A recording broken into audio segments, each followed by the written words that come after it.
ஒரு மெஹந்தி மீன் விலாக் பார்த்துடலாமா? நான் அங்கே 6 மணிக்கு இருக்கணும் அப்படின்றதுனால நான் ஒரு 5:30 மணிக்கே வீட்டிலேருந்து கிளம்பி ரெடியாக இருந்தேன் அம்மா வரத்துக்காக. ஸோ அந்த கேப்பில் வந்து ஒரு காஃபி குடிச்சிட்டு எங்கள் வீட்டில் இருக்க இந்த அம்மாவுக்கு டாட்டா பை பை சொல்லிவிட்டு எங்கள் அம்மா வந்துட்டாங்க. போகிற வழி தான் நான் கோன் வாங்கலை, நீங்களே வாங்கிட்டு வந்துடுங்க அப்படின்னு சொன்னாங்க. ஸோ அங்கே இருக்கிற ஒரு கடையில் இறங்கி கோன் வாங்கிட்டு அவங்க வீட்டுக்கு வந்து போயிட்டோம்.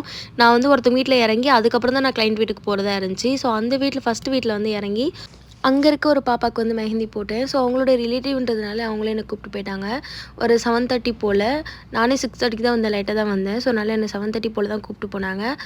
அங்கே போயிட்டு ஒரு கை ஃபுல்லாக போட்டு முடிச்சிட்டேன். அப்புறம் வந்துட்டு எனக்கு டீ கொடுத்தாங்க, அதையும் வாங்கி குடிச்சிட்டேன். என்னால் ஸ்கிப் பண்ண முடியல. நானும் வேண்டாம் தான் சொல்லி பார்த்தேன். சரி ஓகே அப்படின்னு சொல்லிட்டு மீதி இருக்க இன்னொரு கையிலையும் அப்புறம் 2 கையிலையும் பேக் சைடும் போட்டு முடிச்சிட்டேன். அது வீடியோ பின்னாடி வந்து ஆட் பண்ணுறேன். பார்த்துட்டு எப்படி இருக்குன்னு மறக்காமல் கமெண்ட்டில் சொல்லுங்கள். அந்த பாப்பாவோட தம்பி வந்துட்டு எனக்கும் ஏதாவது டிசைன் போட்டு விடுங்க அப்படின்னு சொல்லி கேட்டிருந்தான். ஸோ ஒரு கையில் மட்டும் அவனுக்கு வந்து குட்டியாக ஒரு டிசைன் போட்டு விட்டேன். ஸோ அது எப்படி இருந்துச்சுன்னு மறக்காமல் சொல்லிவிடுங்க. அவன் ரொம்ப ஆசையாக கேட்டதுனால அவருக்கும் போட்டு விட்டேன். எல்லாமே முடிக்கிறதுக்குள்ளே 9 மணிக்கிட்ட ஆகிடுச்சி. ஸோ அவங்க வீட்டு வெளியே வந்துட்டு ஒரு கோயில் இருக்கும். கோவில் போகுமே ரொம்ப நாள் ஆச்சு அப்படின்னு சொல்லிட்டு கோயில் ஓப்பனில் தான் இருந்துச்சு. அப்புறம் உள்ளே போயிட்டு சாமியெல்லாம் கும்பிட்டு சாமி பார்த்து வந்தால் நான் ஆல்ரெடி போனேன்ல ஒரு வீட்டில், அங்கேயே வாட்டர் பாட்டில் மறந்து வச்சுட்டு வந்துட்டேன். ஸோ அங்கே போய் எடுத்துக்கிட்டு அப்புறம் வர வழியில் முருகர் கோயில் வந்து ஓப்பன் இருந்துச்சு. அன்றைக்கி வந்து கிருத்திகைன்றனால கொஞ்சம் ரஷ்ஷாக இருந்தது.